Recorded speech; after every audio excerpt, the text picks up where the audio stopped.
Hi, last క్లాస్లో మనం ఆ, మాట్లాడుకున్నాం కదా రిజర్వ్డ్ వర్డ్స్ అని. సో రిజర్వ్డ్ వర్డ్స్ అనేవి ఏంటి? రిజర్వ్డ్ వర్డ్స్ అంటే ఇప్పుడు మనకి జావాలో some identifiers are reserved to associate some functionality or meaning. వాటిని ఏమంటామంటే మనం రిజర్వ్డ్ వర్డ్స్ అంటాం. అంటే జావాలో కొన్ని ప్రీ డిఫైన్ వర్డ్స్ని ఆర్ లిటరల్స్ని మనకి డిఫైన్ చేసి ఉంచారు. అవి డిఫరెంట్ పర్పస్ గురించి యూజ్ చేస్తాం అన్నమాట. సో అలాగే చేస్తాం. సో జనరల్గా ఏంటి అంటే ఇప్పుడు ఇన్ ఇంగ్లీష్ లాంగ్వేజ్లో అనుకో మనకి ఒక లక్షల్లో ఉంటాయి వర్డ్స్. ప్రతిదానికి ఒక స్పెసిఫిక్ మీనింగ్ ఉంటుంది. అలాగే ఏదైతే మన జావాలో ఉందో, అంటే ఈ ప్రోగ్రామింగ్ లాంగ్వేజ్ ఉందో, ఈ ప్రోగ్రామింగ్ లాంగ్వేజ్లో అన్ని వేలు లక్షల వర్డ్స్ ఏమి ఉండవు. జస్ట్ ఒక 53 వర్డ్స్ ఉంటాయి. ఈ 53 వర్డ్స్కి ఒక స్పెసిఫిక్ మీనింగ్ ఉంటాయి అన్నమాట. సో మనకి రిజర్వ్ వర్డ్స్ అనేవి 2 కేటగిరీస్ కింద సపరేట్ చేశారు. దానికి ఫస్ట్ ఏంటంటే కీవర్డ్స్. సెకండ్ ఏంటంటే రిజర్వ్డ్ లిటరల్స్ అంటారు. రిజర్వ్డ్ లిటరల్స్ అంటే ఈ కీవర్డ్స్కి ఏమో స్పెసిఫిక్ మీనింగ్ ఉంటుంది. అలాగే రిజర్వ్డ్ లిటరల్స్ అనేవి ఏంటంటే ఈ డిఫైన్ చేస్తుంటాయి అనమాట. అంటే 3 ఉంటాయి. సో మెయిన్గా ఏంటంటే ట్రూ, ఫాల్స్, నల్. ఈ యొక్క స్పెసిఫిక్ మీనింగ్ ఏంటంటే true, false, null. True, false అంటే ఏదైనా కండిషన్ ఉందనుకో, ఆ కండిషన్ అనేది ఖచ్చితంగా ట్రూ అవ్వాలి లేదా ఫాల్స్ అవ్వాలి. అండ్ మనం ఏదైనా ఒక ఆబ్జెక్ట్ని క్రియేట్ చేసాం అనుకో, ఆ ఆబ్జెక్ట్కి ఒక డిఫాల్ట్ వాల్యూ ఎప్పుడు ఎలా ఉంటుందంటే నల్గా ఉంటుంది. ఓకే. అండ్ ఈ కీవర్డ్స్ ఇవి 3 అయితే, ఈ 53లో 3 చేస్తే ఇంకెన్ని ఉంటాయి? 50 ఉంటాయి. ఈ 50లో మనం యూజ్డ్ కీవర్డ్స్ ఖచ్చితంగా యూజ్ చేసే కీవర్డ్స్ ఎన్ని ఉన్నాయంటే 48 ఉంటాయి. అండ్ అన్యూజ్డ్ కీవర్డ్స్ అంటే ఇవి యూజ్ చేయకూడదు. ఇంకా అలాంటివి ఎన్ని ఉన్నాయంటే 2 ఉన్నాయి. అందులో ఒకటి ఇది అన్యూజ్డ్ కీవర్డ్స్. ఫస్ట్ ఇక్కడేమో గోటు ఉంది, ఇంకోటి ఏంటంటే కాన్స్టెంట్, CONST కాన్స్టెంట్. సో ఈ అన్యూజ్డ్ కీవర్డ్ అన్నప్పుడు ఎందుకు డిఫైన్ చేశారనుకోవచ్చు. జనరల్గా ఏమవుతుందంటే మనం ఆల్రెడీ లెగసీ లాంగ్వేజెస్ ఏముంటాయో వాటి నుంచి వీటిని మనం ఇన్హెరెంట్గా తెచ్చుకున్నప్పుడు అందులో ఈ గోటు అండ్ కాన్స్టెంట్ కూడా ఉంటాయి. అంటే మనం C++ నుంచి సి నుంచి ఇవి తీసుకుంటాం అనమాట. సో అప్పుడు డిఫైన్ చేసినప్పుడు వాటితో పాటు ఇవి వచ్చేసినాయి. బట్ వాటిలో కూడా ఇవి ప్రాబ్లమ్స్ క్రియేట్ చేస్తున్నాయి. ఈ గోటు కాన్స్టెంట్ అనేవి ప్రాబ్లమ్స్ క్రియేట్ చేస్తున్నాయి. సో అలా ప్రాబ్లమ్స్ క్రియేట్ చేస్తున్నాయి కాబట్టి ఏం చేశారంటే గోటును కాన్స్టెంట్ని జావాలో కంప్లీట్గా బ్యాన్ చేశారు. సో ఈ కాన్స్టెంట్ బదులు ఫైనల్ యూజ్ చేయడం అలాంటివి చేస్తూ ఉంటారు. సో అవి ఫర్దర్గా మనం తెలుసుకుందాం. నెక్స్ట్ ఇక్కడ యూజ్డ్ కీవర్డ్స్లో 48 ఉన్నాయి. ఈ 48ని ఎట్లా ఉంటాయంటే ఇప్పుడు 8 ఏమో డేటా టైప్స్ కోసం, డేటా టైప్ కీవర్డ్స్ కోసం, అంటే data type A type of data అది అని డిఫైన్ చేయడం కోసం 8 కీవర్డ్స్ని రిజర్వ్ వర్డ్స్ కింద డిక్లేర్ చేశారు. కీవర్డ్స్ని పెట్టారు. నెక్స్ట్ ఏమో ఫ్లో కంట్రోల్ కోసం ఏమో 11 కీవర్డ్స్ని. ఫ్లో కంట్రోల్ అంటే సపోజ్ ఒక కండిషన్ రాయాలి. సో అలా కండిషన్ రాయాలంటే ఇఫ్ ఉండాలి. సపోజ్ ఒక లూప్ రాయాలి, ఫర్ ఉండాలి, వైల్ ఉండాలి. సో ఇట్లా మనం అంటున్నాం కదా, ఇవన్నీ ఇదంతా ఫ్లోని మేనేజ్ చేసేవి అనమాట. ఇవి వాటిని ఇందులో పెట్టారు, ఫ్లో కంట్రోల్ కీవర్డ్స్లో పెట్టారు. నెక్స్ట్ ఏంటంటే మోడిఫైయర్స్. సపోజ్ ఏదైనా డిఫైన్ చేస్తే దాని యొక్క యాక్సెసిబిలిటీ ఎంతవరకు ఉండాలి అనేది మనకి మోడిఫైయర్స్లో ఉంటుంది. సో ఈ మోడిఫైయర్స్ అనేవి కూడా 11 ఉన్నాయి modifiers. Next exception handling. Suppose నేను ఒక ఈ ఎర్రర్ అనేది ఖచ్చితంగా వచ్చినప్పుడు దీన్ని ఎలా హ్యాండిల్ చేయాలి అంటే నాకు ఆల్రెడీ తెలుసు ఆ ప్రాబ్లం అరైజ్ అవుతుంది, ఈ కేసులో అరైజ్ అవుతుందని. సో అలా అరైజ్ అయినప్పుడు దాన్ని హ్యాండిల్ చేస్తాను అనమాట. అట్లా హ్యాండిల్ చేయడాన్ని ఏమంటారంటే ఎక్సెప్షన్ హ్యాండ్లింగ్ అంటారు. సో సో ఎక్సెప్షన్ హ్యాండ్లింగ్ అంటే ఎర్రర్ వచ్చినా పర్లేదు, దీనికి ఇగో ఇది సొల్యూషను. సో ఇది వచ్చినా కూడా దీన్ని ఇలా హ్యాండిల్ చేసేసి ముందుకు వెళ్ళిపో, ప్రోగ్రామ్ ఎక్కడ స్టాప్ అవ్వకుండా అని చెప్తాం అనమాట. సో ఆ ఎక్సెప్షన్ హ్యాండ్లింగ్కి సంబంధించిన కీవర్డ్స్ ఏం డిఫైన్ చేశారంటే 6 డిఫైన్ చేశారు ఎక్సెప్షన్ హ్యాండ్లింగ్కి 6. Next class related. సపోజ్ మనం ఒక క్లాస్ని డిఫైన్ చేయాలి, అప్పుడు దానికి ఏ కీవర్డ్స్ వాడతాం? Class, package, import, extends, implements, interface అని ఇట్లాంటివి వాడతాం. సో అవి కూడా మనకి క్లాస్ రిలేటెడ్ 6.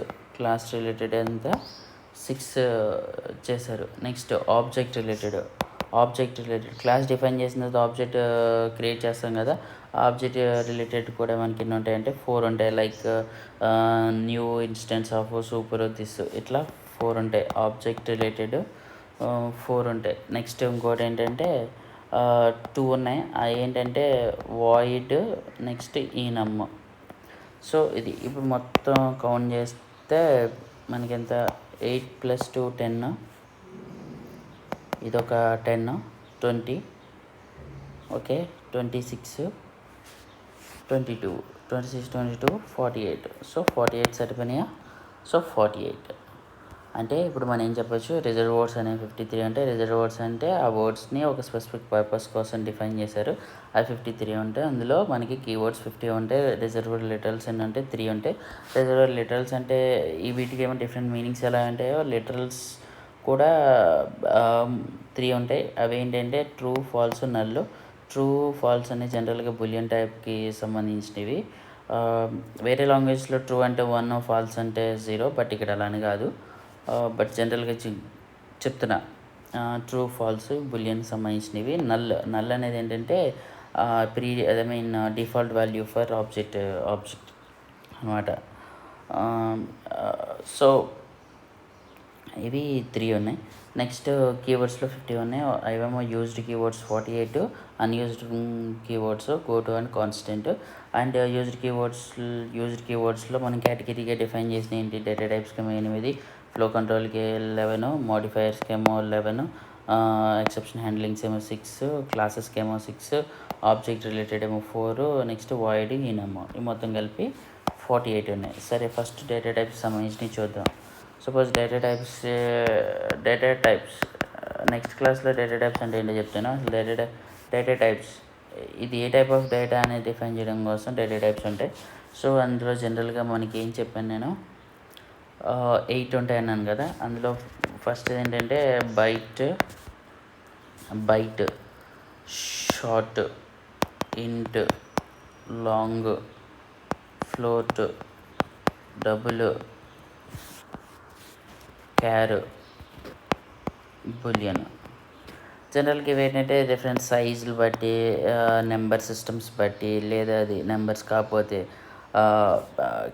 క్యారెక్టర్స్ వాటి బట్టి, ఇట్లాగే ఇదే డేటా టైప్ అనేది ఇక్కడ డిఫైన్ చేసి ఉంటాయి. నెక్స్ట్ క్లాస్లో వీళ్ళ గురించి కంప్లీట్ పోస్ట్ మార్టం చేద్దాం. ప్రజెంట్ అయితే ఇవి మాత్రం 8 ఉంటాయి.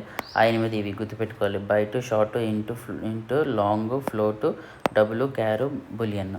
సో ఇవి చాలా ఇంపార్టెంట్, ఎందుకంటే ప్రతిసారి యూజ్ అవుతాయి. నెక్స్ట్ ఇంకోటి ఏం చెప్పాను, ఫ్లో కంట్రోల్ ఎన్ని ఉంటాయి అన్నాను? 11 ఉంటాయి అన్నాను. అవి ఏంటంటే ఫస్ట్ ఇఫ్ ఎల్స్, స్విచ్, ఇవన్నీ small letters. If, else, switch, case, default, for do, while, break, continue, return. చూడు, ఇక్కడ ఏంటంటే if, else, switch, case, default, for, do, while, break, continue, return. ఇవన్నీ ఏం చేస్తాయంటే ఫ్లోని కంట్రోల్ చేసేవే. అంటే ఇప్పుడు చూడు, ఏదైనా కండిషన్ ఉంది, ఆ కండిషన్కి సంబంధించిన స్టేట్మెంట్ మనకి ఎగ్జిక్యూట్ అవ్వాలి. సో ఆ కండిషన్ ట్రూ అవ్వడం అయిందా లేదా చెక్ చేసుకోవడం కోసం ఇఫ్ కండిషన్. సపోజ్ అది కాదు, అది అవసరం లేదు, సో అది ఫెయిల్ అయితే ఖచ్చితంగా ఎల్స్ అనే ఇంకో స్టేట్మెంట్ అనేది ఖచ్చితంగా ఎగ్జిక్యూట్ అవ్వాలి. సో అలాంటప్పుడు మనం ఏం చేస్తామంటే ఎల్స్ వాడతాం. నెక్స్ట్ స్విచ్ వాడతాం. నెక్స్ట్ అన్ని కేసెస్ స్టేట్మెంట్స్ అన్ని కేసెస్ను ఎగ్జిక్యూట్ అవ్వాలి, అన్ని స్టేట్మెంట్స్ ఓకే అవ్వాలి. సో దానికోసం కేసు డిఫాల్ట్ ఇవి వాడతాం. నెక్స్ట్ ఒక లూప్ ఉంది, ఆ లూప్ రిపీటెడ్గా ఇన్ని టైమ్స్ అంటూ అవ్వాలి. సో దానికోసం ఏం చేస్తామంటే ఖచ్చితంగా ఫర్ యూజ్ చేస్తాం. సో ఆ లూప్ మొత్తం తిరిగిన లేకపోయినా ఫస్ట్ మాత్రం ఖచ్చితంగా ఎగ్జిక్యూట్ అవ్వాలి, అప్పుడు డూ వాడతాం. సపోజ్ ఆ లూప్కి condition condition in the sense అది ఇన్ఫినిట్ టైమ్స్ రన్ అవ్వాలి. ఆ స్టేట్మెంట్ ఆ కండిషన్ ట్రూ అయ్యేంత వరకు రన్ అవుతూనే ఉండాలి. సో దానికంటూ ఒక ఎండ్ పాయింట్ అనేది మనం అదే ఎండ్ అనేదాన్ని డిఫైన్ చేయలేదు. అప్పుడు వైల్ అది ఫాల్స్ అయ్యేంత వరకు, ఆ కండిషన్ ఫాల్స్ అయ్యేంత వరకు అది ఎగ్జిక్యూట్ అవుతూనే ఉంటుంది, ఆ లూప్ రన్ అవుతూనే ఉంటుంది. సో అప్పుడు వైల్ యూజ్ చేస్తాం. సపోజ్ నాకు ఆ లూప్ మధ్యలో బ్రేక్ అవ్వాలి ఓ కండిషన్ ద్వారా. సో ఆ బ్రేక్ అనేది వాడతాం. బ్రేక్ అనేది వాడామంటే ఏదైతే లూప్ ఉందో ఆ లూప్ని బ్రేక్ చేయొచ్చు. నెక్స్ట్ కంటిన్యూ అంటే ఏంటంటే ఒక కండిషన్ ఉంది, ఆ కండిషన్ ట్రూ అయితే నెక్స్ట్ స్టేట్మెంట్స్ పాస్ అవ్వాలి. అప్పుడు దాన్ని స్కిప్ ఒక రకంగా చెప్పాలంటే స్కిప్కి కంటిన్యూ వాడతారు. అంటే ఆ పర్టికులర్ థింగ్ని స్కిప్ చేసి రిమైనింగ్ అన్నిటిని ఎగ్జిక్యూట్ చేయని చెప్పడం కోసం. రిటర్న్ ఏంటంటే సపోజ్ ఒక మెథడ్ ఉంది, ఆ మెథడ్ అనేది ఒక డేటా టైప్ ఏదైనా డేటా టైప్ని రిటర్న్ చేస్తుంది, లేదా ఏదైనా ఆబ్జెక్ట్ని రిటర్న్ చేస్తుంది. సో రిటర్న్ ఏంటంటే ఆ మెథడ్ అనేది మనకి ఫైనల్గా ఏదో ఒక దాన్ని రిటర్న్ చేయడం కోసం రిటర్న్ అనేది వాడతాం. సో ఇది ఫ్లో కంట్రోల్. నెక్స్ట్ ఇంకోటి ఏంటంటే మోడిఫైయర్స్ చెప్పాను కదా. మోడిఫైయర్స్ ఎన్ని ఉంటాయి? 11 ఉంటాయి. ఆ మోడిఫైయర్స్లో 11 ఉంటాయి. అందులో మెయిన్ ఏంటంటే public, private, protected, static. Public, private, protected, static, final, abstract, synchronised,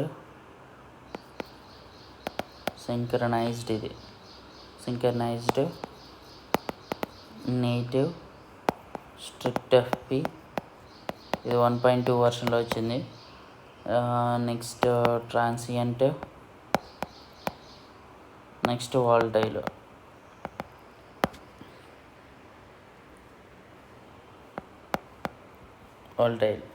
so ఇలా ఇవన్నీ ఉన్నాయి. 3, 6, 7, 8, 9, 10, 11. సో 11 ఈ 11 మనకి మోడిఫైయర్స్ అంటారు అనమాట. Okay. Public, protect, private, static, final, abstract, synchronised, native, strict FP, transient, wall tile ఇవన్నీ దీనికి సంబంధించిన మోడిఫైయర్స్. వీటిని ఏమంటారు? మోడిఫైయర్స్ అంటారు. నెక్స్ట్ ఎక్సెప్షన్ హ్యాండ్లింగ్ ఎన్ని ఉంటాయి? ఎక్సెప్షన్ హ్యాండ్లింగ్కి 6 ఉంటాయని చెప్పాను. ఏంటంటే సపోజ్ నాకు ఆల్రెడీ ఆ ఎర్రర్ వస్తుందని తెలుసు. సో అదే రిస్క్ కోడ్. సో దాన్ని ట్రైలో పెట్టడం అని, తర్వాత దాన్ని ఎట్లా హ్యాండిల్ చేయాలో దాన్ని క్యాచ్లో పెట్టడం అనేది. నెక్స్ట్ ఫైనల్లీ అంటే ఎర్రర్ వచ్చిన లేకపోయినా ఈ ఫైనల్ అనే బ్లాక్ ఎగ్జిక్యూట్ అవ్వాలని చెప్పి. నెక్స్ట్ ఎక్సెప్షన్ త్రో చేయడం కోసం ఎలాంటి త్రో చేస్తాయి, దానికోసం త్రోస్. ఈ అసెట్ అనేది 1.4 వర్షన్లో వచ్చింది. సో ఈ 6 అనేది ఏంటి? ఎక్సెప్షన్ హ్యాండ్లింగ్ సంబంధించినవి అనేవి. ఇప్పుడు వీటి యొక్క పర్పస్ నేను ఇప్పుడు ఇక్కడ ఎక్స్ప్లెయిన్ చేస్తే అర్థం కాదు, అందుకోసం జనరల్గా ఇవి ఏమి ఉంటాయి అనేది మాత్రం ఎక్స్ప్లెయిన్ చేయడానికి ట్రై చేస్తున్నాను. నెక్స్ట్ క్లాస్ రిలేటెడ్ ఏంటంటే క్లాస్ రిలేటెడ్ 6 ఉంటాయని చెప్పాను. ఆ క్లాస్ రిలేటెడ్ 6 ఏంటి? క్లాసు, ప్యాకేజ్,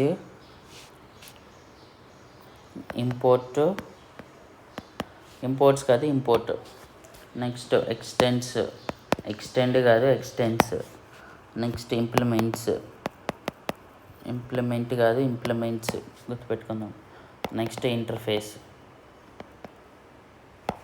సో ఇవన్నీ class related. Class, package, imports కాదు, ఎక్స్టెండ్స్ ఇది, ఎక్స్టెండ్ కాదు, ఇంప్లిమెంట్స్ ఇది, ఇంటర్ఫేస్. సో ఇవన్నీ క్లాస్ రిలేటెడ్. ఇది మనం కన్ఫ్యూజ్ అవ్వద్దు. సో ఏదైనా ఇంపోర్ట్ చేసుకోవాలంటే ఇంపోర్టే వాడాలి, ఇంపోర్ట్స్ అనేది వాడకూడదు. ఓకేనా? ఎస్ పెట్టకూడదు. నెక్స్ట్ ఇక్కడ ఒక క్లాస్ నుంచి ఇంకో క్లాస్ ఇన్హెరిటెన్స్ కాన్సెప్ట్లో వస్తుంది, అక్కడ ఎక్స్ప్లెయిన్ చేస్తా. బట్ ముందుగా చెప్తున్నా, ఈ ఎస్ అనేది మాత్రం ఎక్స్టెండ్స్ అనేదాన్ని ఖచ్చితంగా ఉండాలి. నెక్స్ట్ ఇంటర్ఫేస్ దగ్గర మనం డిస్కస్ చేస్తున్నప్పుడు అప్పుడు ఇంప్లిమెంట్ అనే దాన్ని వాడకూడదు, ఇంప్లిమెంట్స్ అనేది వాడాలి. ఎక్స్టెన్స్ ఇంప్లిమెంట్స్ గుర్తుపెట్టుకోండి, అది ఇంపోర్ట్, అది మెయిన్. నెక్స్ట్ ఆబ్జెక్ట్ రిలేటెడ్ 4 ఉంటాయి అన్నానుగా. ఆ 4 ఏంటి, న్యూ అనేది ఒకటి, నెక్స్ట్ ఇన్స్టెన్స్ ఆఫ్. ఇక్కడ చూస్తే మనం ఇన్స్టెన్స్ ఆఫ్ అనేది 2 వర్డ్స్. జనరల్గా ఇలా రాసినప్పుడు ఇక్కడ ఖచ్చితంగా క్యాపిటల్ ఓపెన్ అంటే క్యామిల్ టైప్ కేస్ వాడతాం, కానీ ఇక్కడ అలా వాడకూడదు. ఇక్కడ ఏంటిది, స్మాల్ ఓ, అది గుర్తుపెట్టుకోండి, small o. Next super, this, ఇవన్నీ స్మాల్ లెటర్స్ కూడా.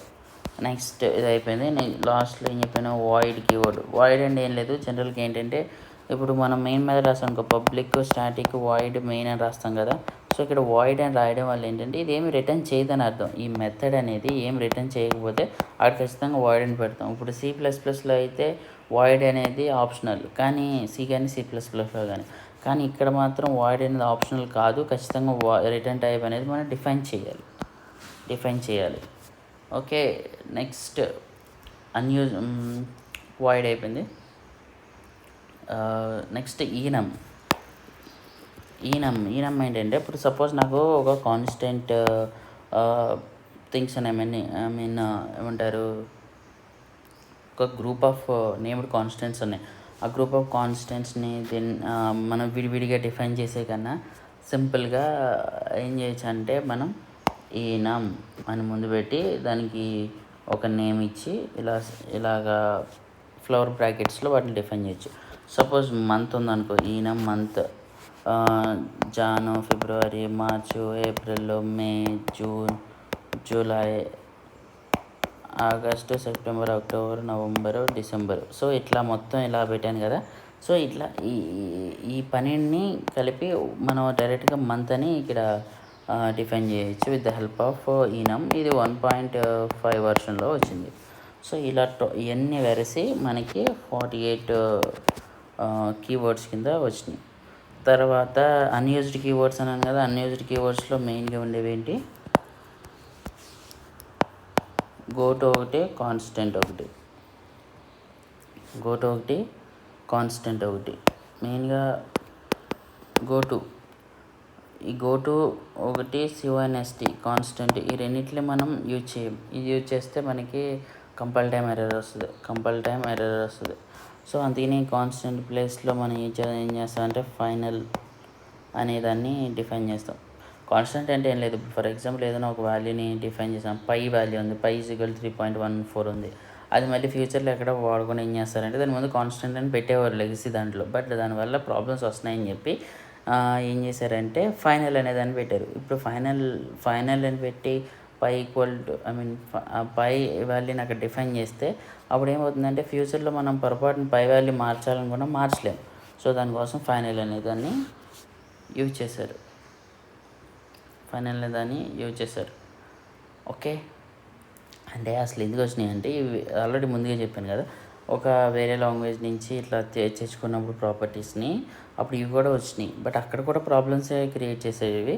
సో అక్కడే బ్యాన్ చేశారు, అక్కడే ఇబ్బంది పడేవాళ్ళు. ఇక్కడ ఏంటంటే టోటల్గా జావాలో వీటిని మొత్తానికి బ్యాన్ చేస్తారు. సో ఇవి. సో మనం నెక్స్ట్ లిటరల్స్ గురించి కూడా అయిపోయింది, మొత్తం వీటి గురించి అయిపోయింది. సపోజ్ మనం కన్క్లూజన్లో పోతాం. ఇవి గుర్తుపెట్టుకోవడానికి కొన్ని పాయింట్స్ ఏంటంటే, ఫస్ట్ ఏంటంటే అన్ని కీవర్డ్స్ అనేవి ఎన్ని ఉంటాయంటే లోవర్ కేస్లోనే డిఫైన్ అయి ఉంటాయి. ఏది అప్పర్ కేస్లో ఉండదు, అన్నీ లోవర్ కేస్లోనే ఉంటాయి, ఏది అప్పర్ కేస్లోనే ఉండదు. నెక్స్ట్ ఇంకోటి గుర్తుపెట్టుకోవాల్సింది ఏంటంటే 1.2 వర్షన్లోనేమో స్ట్రిక్ట్ FP వచ్చింది. చూడండి ఇక్కడ స్ట్రిక్ట్ FP రెండు స్మాలే. ఓకే, చూడడానికి 2 వర్డ్స్లో ఉన్నాయి కానీ అయినా కూడా అవి స్మాల్ లెటరే, సింగిల్ వర్డే, నో గ్యాప్. నెక్స్ట్ 1.4 వర్షన్లో అసెట్ వచ్చింది. నెక్స్ట్ 1.5 వర్షన్లో ఈనమ్. ఇది గుర్తుపెట్టుకోవాలి రిజర్వ్ వర్డ్స్లో. ఓకే, ఇప్పుడు మళ్ళీ ఇంకోటి గమనిస్తే మనం ఆబ్జెక్ట్ రిలేటెడ్ మనం గమనిస్తే న్యూ ఉంది, ఇన్స్టెన్స్ ఆఫ్ ఉంది, సూపర్ ఉంది, దిస్ ఉంది.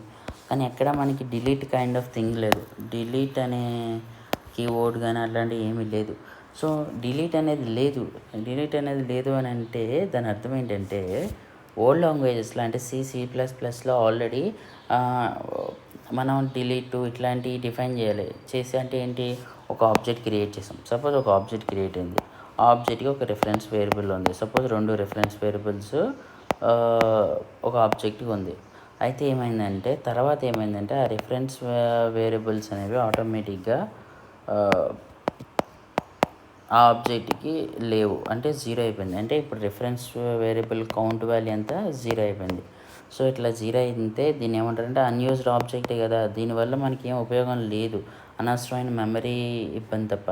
సో దానికోసం ఏం చేయాలి, మనం దీన్ని డిస్ట్రాయ్ చేయాలి. సో ఓల్డ్ లాంగ్వేజ్లో మనం ఏం చేస్తాం, దీన్ని డిస్ట్రాయ్ చేసి క్లీన్ చేస్తాం.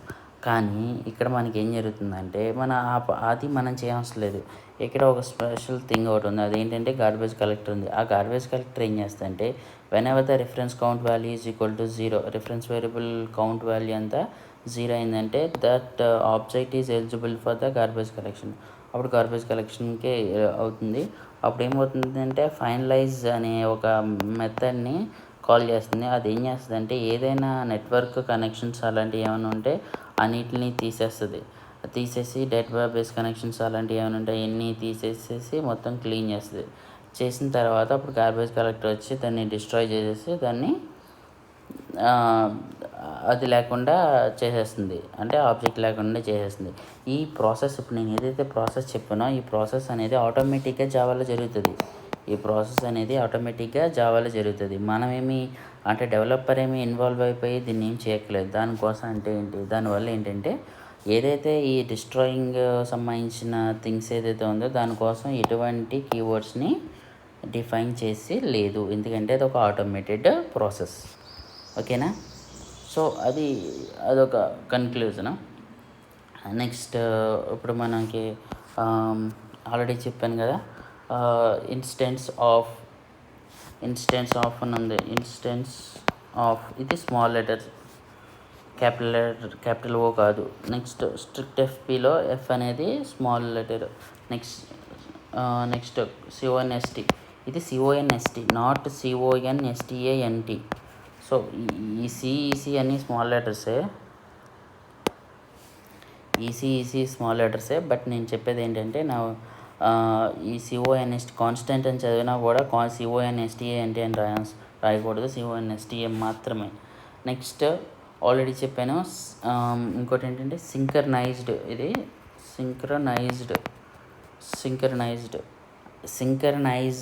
కాదు, సింక్రనైజ్డ్, ఇది సింక్రనైజ్డ్. నెక్స్ట్ ఇంప్లిమెంట్ కాదు, ఇంపోర్ట్స్ కాదు, ఇంట్ అంటే ఇప్పుడు స్మాల్ INT అని రాయాలి, అంతేగాని క్యాపిటల్ INT అని రాయకూడదు. సో ఇదంతా దీనికి సంబంధించింది. ఓకే, ఐ హోప్ మనకి కీవర్డ్స్ అనేది ఏంటో ఒక అవగాహన వచ్చింది అనుకుందాం. సపోజ్ మనకి ఒక లిస్ట్ తీసుకుందాం. ఫైనలైజ్ అని ఉంది. సపోజ్ ఇలా ఉంటే ఇది వ్యాలిడ్, ఇన్వాలిడ్ అంటే ఇన్వాలిడ్, ఎందుకంటే ఫైనల్ అనేది కీవర్డ్స్లోకి వస్తుంది, ఫైనలైజ్డ్ అనేది మెథడ్. సో దీనివల్ల ఏంటంటే మనం ఈ గ్రూప్ని మనం కీవర్డ్స్ గ్రూప్ అని చెప్పలేం. ఫైనల్ అంటేనేమో ఆల్రెడీ చెప్పాను కదా, కాన్స్టెంట్కి యూజ్ చేసేది. ఫైనల్ అనేదేమో మన దీనికి సంబంధించింది, ఏంటి ఎక్సెప్షన్ హ్యాండ్లింగ్కి సంబంధించింది. అందులో ఫైనల్లీ బ్లాక్ ఉంటుంది, అది ఫైనల్లీ కీవర్డ్. So next